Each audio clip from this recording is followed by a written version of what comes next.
A doctor stands at the end of a hospital bed and asks the woman in it to raise both of her arms. She says, "Of course," and lifts her right arm into the air. Her left arm does not move. It has not moved since the stroke. It is lying on the blanket exactly where the nurse put it that morning. The doctor asks her whether both arms are up. She says yes. He asks her to look. She looks straight at the arm lying still on the blanket, and she tells him it is raised. She is not joking, and she is not confused about who she is, or where she is, or what year it is. She can do arithmetic. She can tell you about her grandchildren. Ask her to explain, and she will not go quiet. She will give you a reason. She is tired today. She does not feel like it. That arm has always been the lazy one. The doctor is being difficult. Her brain has produced a version of reality in which nothing is wrong, and then it has produced arguments to defend it. The condition has a name. Anosognosia. It usually follows damage to the right side of the brain, and what it destroys is not the ability to see. It is the ability to notice that something is missing. Now here is the part that should bother you. That woman is not doing something your brain cannot do. She is doing something your brain does every single day, in smaller amounts, about things you cannot check. Because the machine behind your eyes was never built to show you the truth. It was built to keep you alive and moving and confident, and when those two goals disagree, truth is the one that loses. Let us start with the easiest one to prove, because you are already doing it.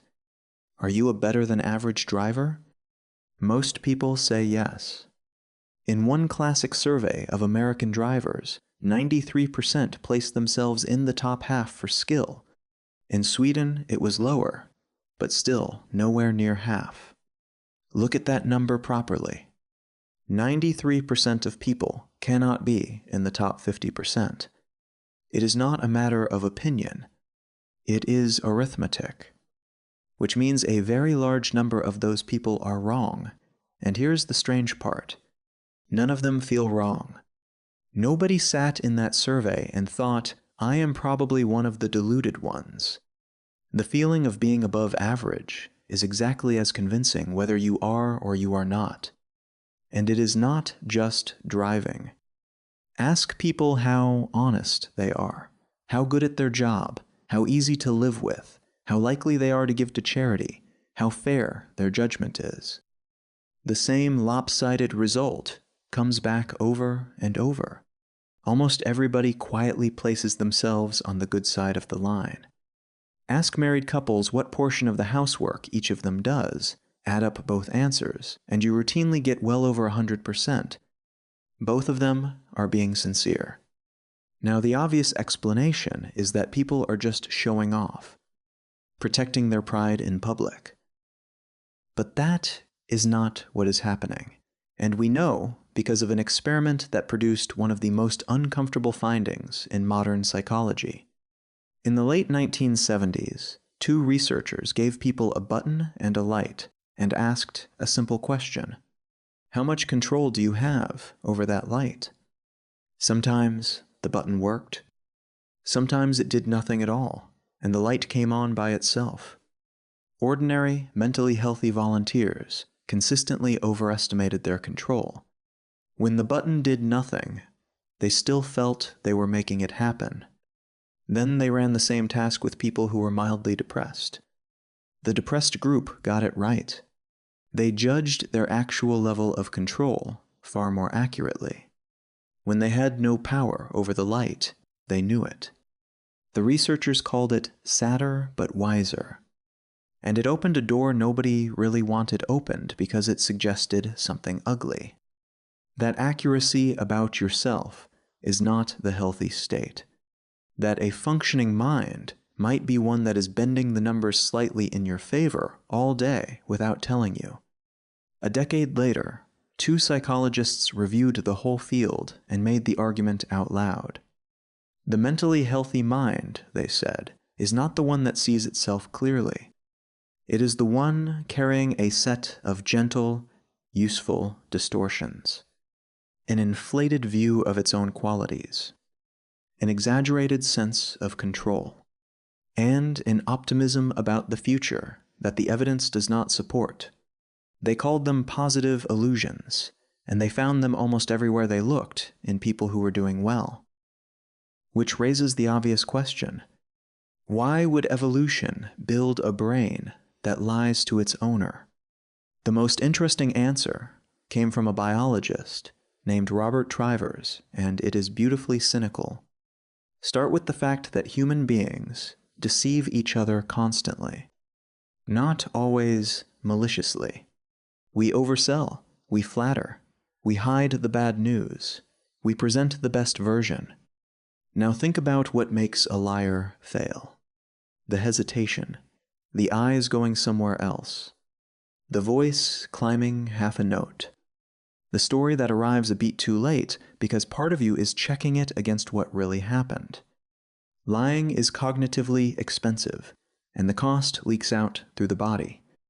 Unless you genuinely believe the thing you are saying. Trivers' argument was that the most effective way to deceive another person is to deceive yourself first. Push the inconvenient information out of conscious reach, and then say the useful version with total sincerity, because from the inside it is not a lie at all. Under that view, self-deception is not a bug in the machinery. It is a feature that was selected for, because the ancestors who could sincerely believe they were stronger, more skilled, more deserving, and more likely to win were the ones who convinced everybody else of it too. Confidence is contagious. Doubt is contagious. Evolution noticed. But if you think this stops at your beliefs about yourself, it goes much deeper than that. It goes all the way down into what you are seeing right now. There is a hole in your vision, a real one in each eye where the optic nerve leaves the back of the retina. There are no receptors there at all. It is a genuine blank spot in the middle of your visual field. You have never seen it. Your brain fills it in. It looks at the surrounding area, works out what is probably there, and paints it over so smoothly that you have spent your entire life staring through a hole you have never once noticed. Not a guess presented as a guess presented as reality with no label attached. And that is a tiny example of a much larger idea, one that a cognitive scientist named Donald Hoffman has spent years arguing for, and it is genuinely disorienting. Evolution does not reward organisms that see reality accurately.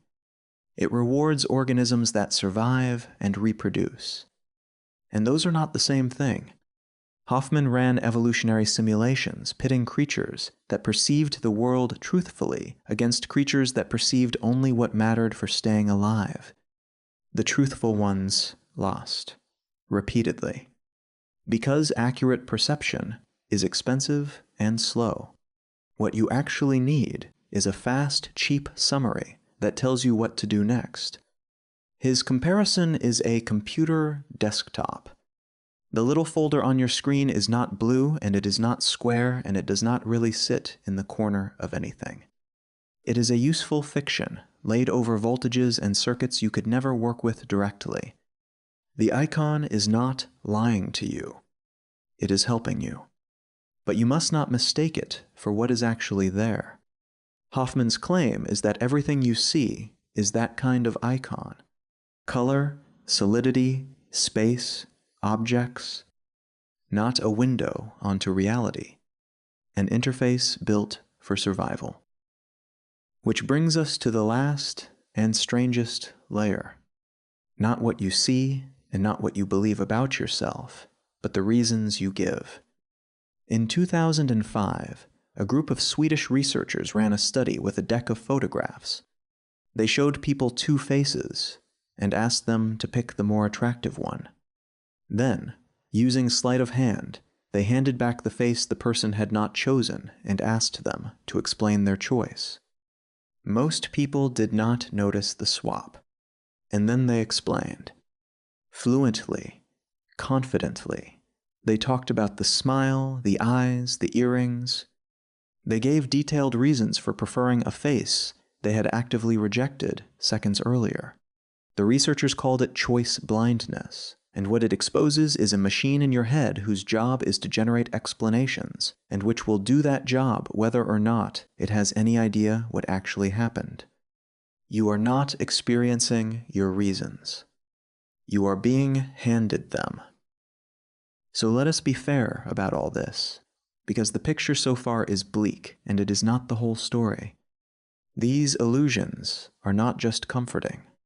Some of them work. Consider the placebo. Give a person an inert pill and tell them it is a painkiller, and a measurable fraction of them will feel less pain. Not imagine less pain. Their body will release its own opioids. The belief reaches down and changes the chemistry. It gets stranger. In trials where patients were told outright that they were receiving a placebo, that it contained no active drug at all, some of them still improved. Or consider the plainest one. If everyone accurately estimated their odds, almost nothing difficult would ever get started.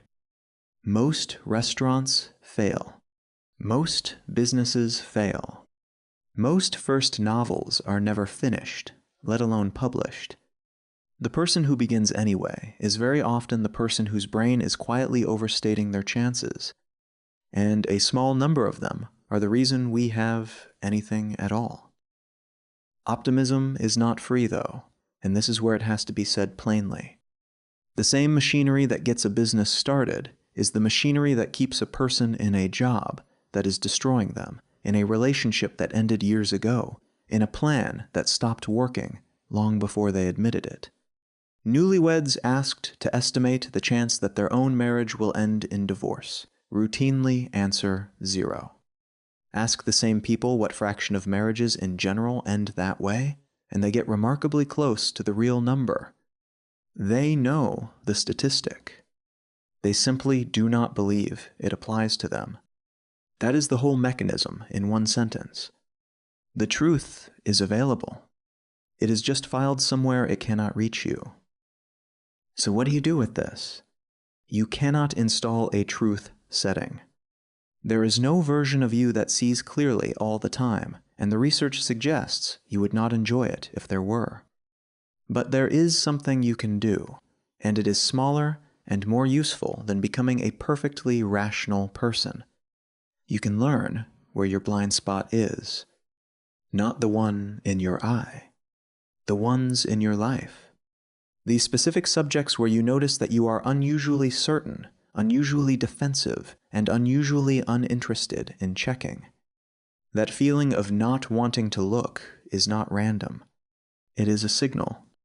It tends to sit directly on top of the thing you already suspect, and you can build the one thing that reliably beats a self-deceiving brain, which is not more thinking. It is other people. People who are willing to say the unflattering thing, and whom you have not trained through years of small punishments to tell you only the comfortable version. Because here is the position you are actually in. You are running on a set of stories that are mostly kind to you. Most of the time, they help. They get you out of bed, they get you to try, they let you like yourself enough to be tolerable company. But somewhere in there is at least one arm lying on the blanket that you are absolutely certain you have raised. The woman in the hospital bed could not check. The damage took that away from her. You still can. And that, honestly, is the only real advantage you have.